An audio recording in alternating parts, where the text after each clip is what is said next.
my channel with Scots and Hugs. And I want to try something different tonight. I'm sitting here in my semi-truck, and I'm going to create a story that I've never written before. And I have written a book. It's called Cucumbers the Rabbit.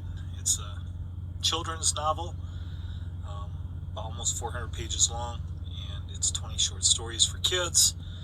But I'm gonna try writing a new one. I'm gonna break this video into several different parts, and I will basically start with the introduction as part one, and then I will move to the other parts, and hopefully it won't take me long. I have no idea how the story is going to end or how it's going to go, but I do have an introduction, and so we will start with that. It is inspired by, there was a TV show, a commercial that I saw that I have not seen the show, but it looked good. It looked interesting. It caught my attention, especially since I have studied the Bible quite a bit. I am a Christian, and I do believe in Jesus.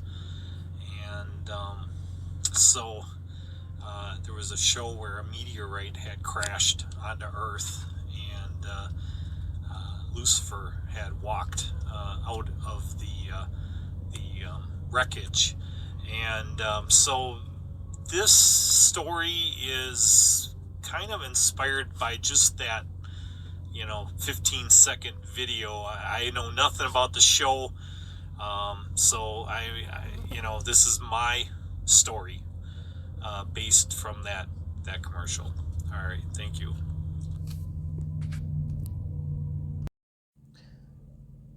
So most of us know the story of Jesus and the Immaculate Conception.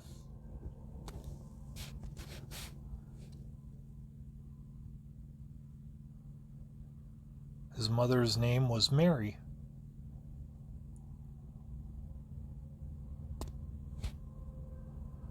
And she was a virgin.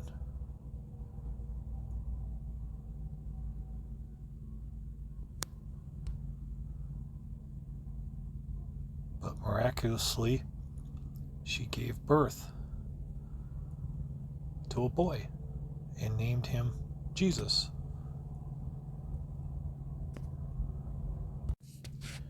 We know that Jesus performed 37 miracles that were recorded in the Bible. He probably did a lot more than that, but these were all the miracles that were recorded. He turned water into wine. He healed an official's son. He drove out an evil spirit. He healed Peter's mother-in-law. He healed the sick and oppressed. He had a first miraculous catch of fish where he added to his disciples. He cleansed a man of leprosy. He healed a centurion's servant. He healed a paralytic. He healed a man's hand on the Sabbath. And then he went on to heal the sick as the garments touched. He healed a demon-possessed Gentile's daughter. He healed a deaf and dumb man. He fed 4,000 plus women and kids. He healed blind man, healed another blind man by spitting in the eyes. He healed a boy with unclean spirit. He pulled the temple tax out of a fish's mouth. He healed another blind person, and he healed a woman that was crippled for 18 years. Raised a widow's son from the dead, that was Lazarus. He calms the storm on the sea, actually walked out on the sea. Cast demons into a herd of pigs, and they ran off the mountain. Healed a woman with a blood issue, and he raises Jairus' daughter. Healed 2 blind men. Healed a man unable to speak. Heals the invalid.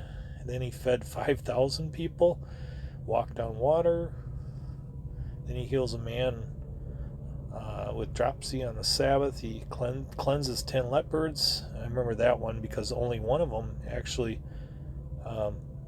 came back to thank him. The other 9 never thanked him. There's a story there to be said. Raises Lazarus from the dead, restores sight to Bartimaeus. He withers a fig tree, and he healed a servant's severed ear. That was when Peter cut one of the Roman soldiers' ears off, and then he healed it. Told Peter to put the sword away. And then he also had a second miraculous catch of fish. He taught us to love God with all our heart and love our neighbor. And his story has the saddest tragedy of all, because he was blameless and he died on the cross. And he died for us. And then he was resurrected on the 3rd day and told his apostles to spread his teachings. The apostles did just that in the book of Acts, and became very successful in expanding the church. And there was a man in Rome at that time named Caesar Nero, and he decided that he was going to persecute all the apostles of Jesus. And so that's what he did. He started chasing after them all. And when John was also fleeing, he was, I think, the last apostle actually that may have escaped Caesar Nero. Don't think he ever did get hung on a cross. He was the only one that escaped that fate. But he had a job to do. He escaped to the island of Patmos, where Jesus appeared to him and showed him heaven, and also told him to write down all the things that was revealed in the book of Revelation. And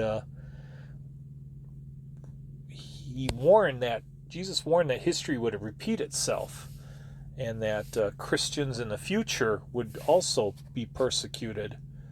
And he warned that person's name would spell 666. And it's interesting to note that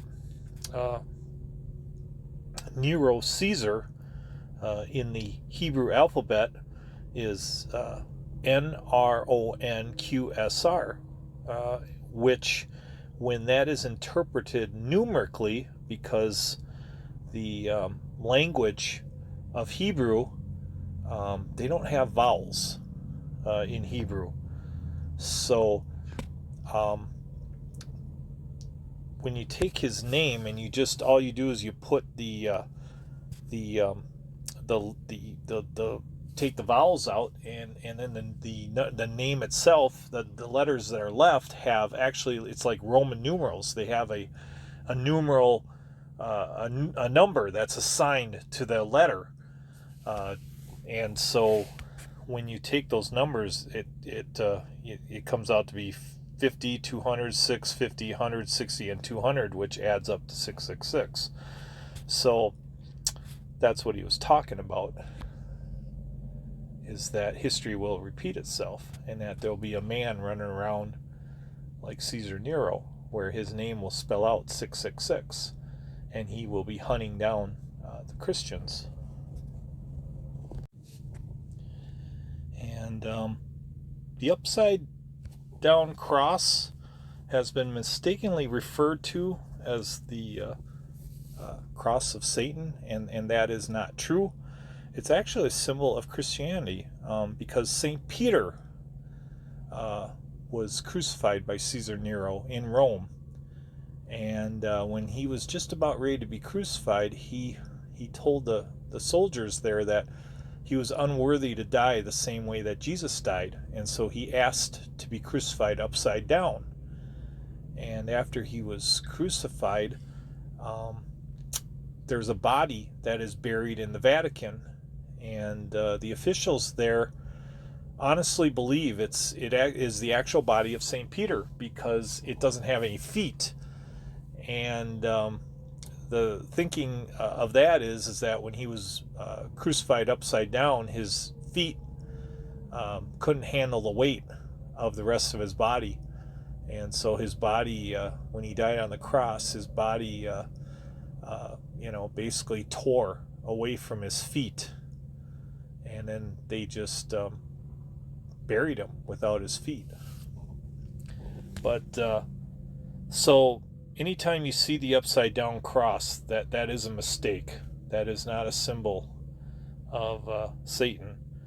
The Satan cross apparently looks like the image on the bottom, which is taken from their Bible, I guess. I've never seen it, but it's based on the alchemic symbol for sulfur.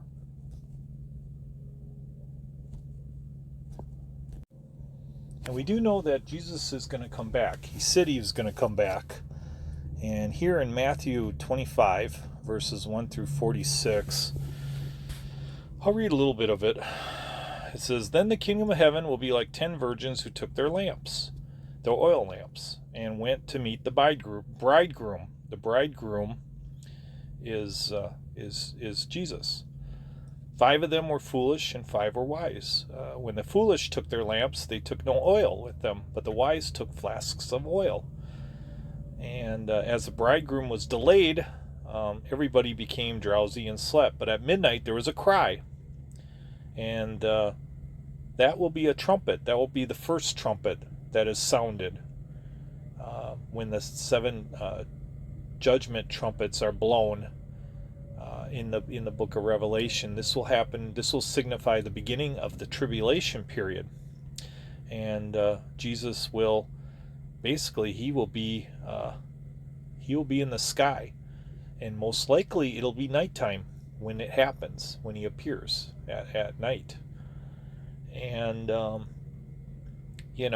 he says, "Here's the bridegroom, come to meet him." And all the virgins rose and trimmed their lamps. And the foolish said to the wise, "Give us some of your oil, for our lamps are going out." But the wise said, "Since there will not be enough for us and for you, go to the dealers and buy yourselves." And then while they were going to the bridegroom came, and those who were ready went in with him to the marriage feast, where they spent 7 years up in heaven. And the other virgins missed out because the Lord was gone. And Jesus said this too in 1 Thessalonians chapter 5, or verse 5. He says, "The day of the Lord. Now, brothers and sisters, about times and dates, we do not need to write to you, for you know very well that the day of the Lord will come like a thief in the night. While people are saying peace and safety, destruction will come on them suddenly, as labor pains on a pregnant woman, and they will not escape." And that means, as those that are called from his church to meet with him and go to heaven, the people that are left on earth, it's going to be a tough time because you're going to have the judgments raining down, the 7 trumpet judgments. And, why is God doing this? Well, he wants everyone to make a choice. That's what it comes down to. You either choose him or you choose Satan, and he's going to give you one final chance before it's all done, and the 7-year period is over. Now, a lot of people are going to perish during that 7-year period because a lot of things are going to happen.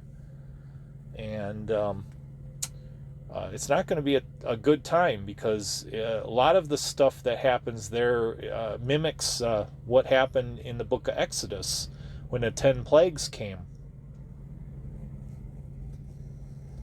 Here's a picture of a Jewish man blowing his trumpet, and the book of Revelation is written a lot like a Jewish wedding ceremony, where the man constructs a room in his father's house for his bride to live in, and then when the room is ready, his father says, "Okay, go get your bride," and Usually that happens when it's dark, because the weather's a lot cooler out there. They live in the desert, and so he will go out there and blow his trumpet. When he blows his trumpet, the woman hears, his wife will hear the trumpet, and she will light her lamp, because they will need that lamp to get back to his house, because it's dark outside and they can't see without the lamp.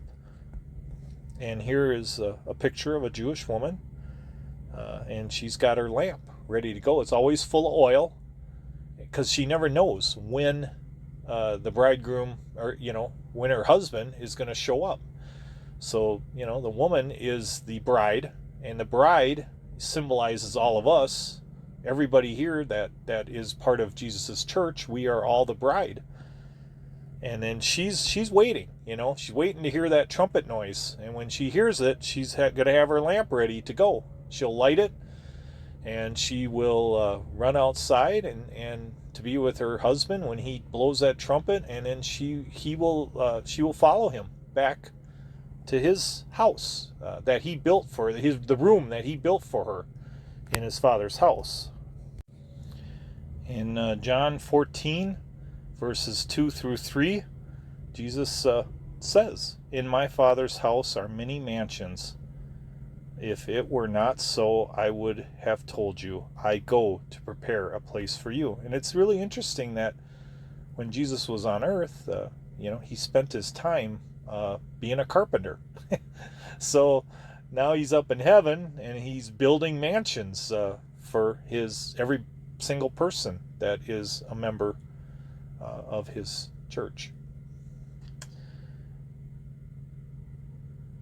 I will come again. There it is. He says, "I will come again and receive you unto myself, that where I am, there ye may also be." Now, how is he going to appear in the sky? Well, he may appear like this, where we see a face in the sky. Or he may appear like this. But we'll definitely know it's him, because it's said that everybody in the entire world will see him when he does appear. Those that are ready for him, they will go with him when that trumpet horn blows.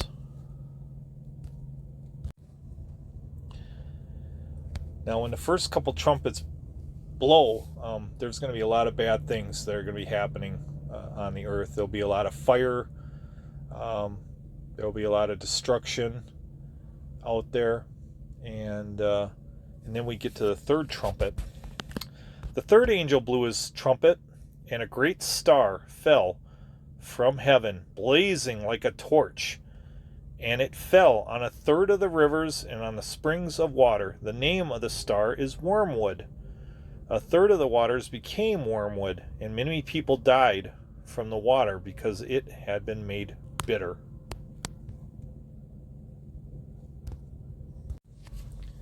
Now, one thing we have to realize is that we have the Trinity, and this is how God operates. We have God in the middle, and then on each of the three parts of the triangle, we have the Father on one corner, the Son on another corner, and then the Holy Spirit on the other corner of the triangle. So that's how God operates, the Holy Trinity, Father, Son, Holy Spirit. Well, again, Satan will like to copy God, and he creates his unholy Trinity. And so we have Satan on one spot, we have Antichrist in another corner, and then on the other corner of the unholy Trinity, we have what is titled the false prophet. Now, many of Bible translators say that Antichrist is the beast of the sea. I disagree with that assessment. I think the false prophet is the beast of the sea. And I have my reasons for thinking that. Antichrist is his own person. And so we have Satan, Antichrist, and we have the beast of the sea. And that is my interpretation of the unholy trinity. And so the beginning of my story is going to start out with Antichrist, because we don't know a whole lot about this person that is going to appear and become the new world leader during the tribulation period. Not much is revealed about him and who that person will be. We have no idea how he will appear on earth. And so this is where my story is going to take place. And I've taken some liberties with this story. Some of it has nothing to do with the Bible, while other parts of it will. But this will be where my story starts out. And so out in the vastness of outer space, in our cosmos, in galaxies that are far away from our own Milky Way galaxy, there are millions and millions of solar systems that go around one single galaxy. And in one of those solar systems, there is a dying star. And this star is about ready to go supernova. And it's getting ready to die. And when stars die, they collapse into a black hole. And here's a picture of a star just as about ready to explode. And finally this star does explode. And this is kind of a picture of what it looks like when a star does explode. And as that star explodes, a meteorite is launched out of that star.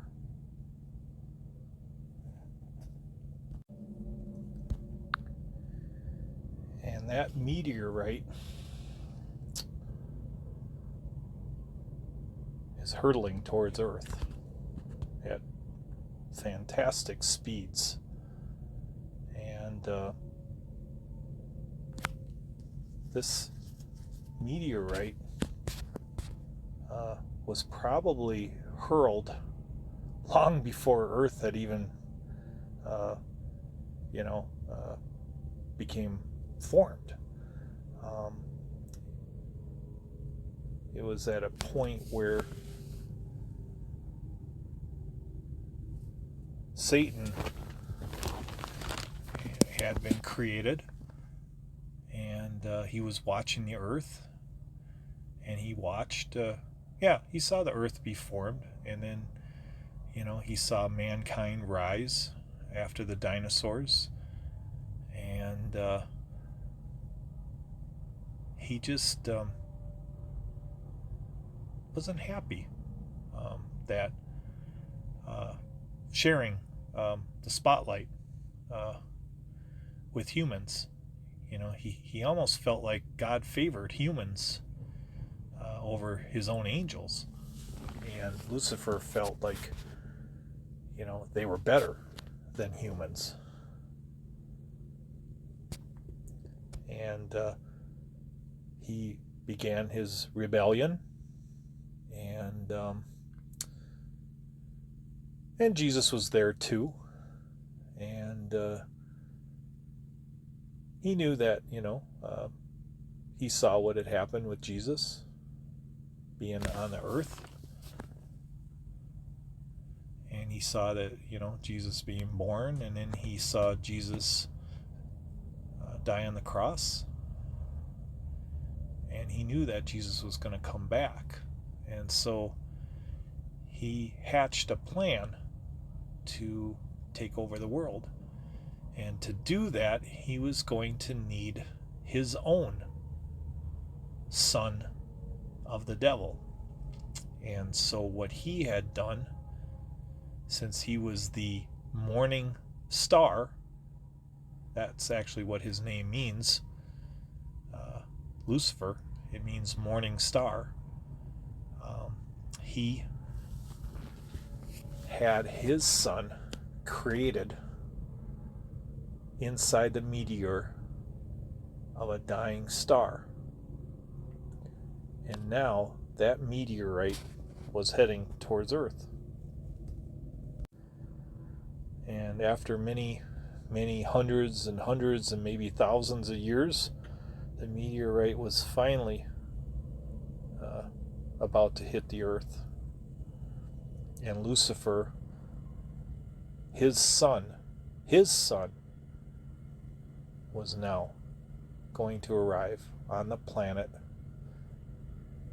in a meteorite that would be known as wormwood. And here's his meteorite as it's getting closer and closer to the Earth. And this meteorite is heading, and from what we know, it is possible that this meteorite may break up into a bunch of different pieces, and a lot of those pieces are going to fall all over the lakes, fresh lakes of the world, and pollute the water so that people will die when they drink the water. And a good chunk of it is going to hit all the coastal cities of everywhere around the world. We are told that not a single building will be left standing between the meteorites and the earthquakes that will hit too.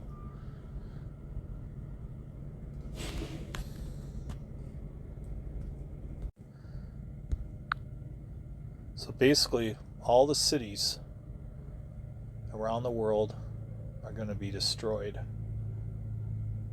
And from the destruction of that meteorite that came down from the vast deepness of outer space, from the dying star where Lucifer decided to create his own son, we see a lone man walking amongst the destruction of the world.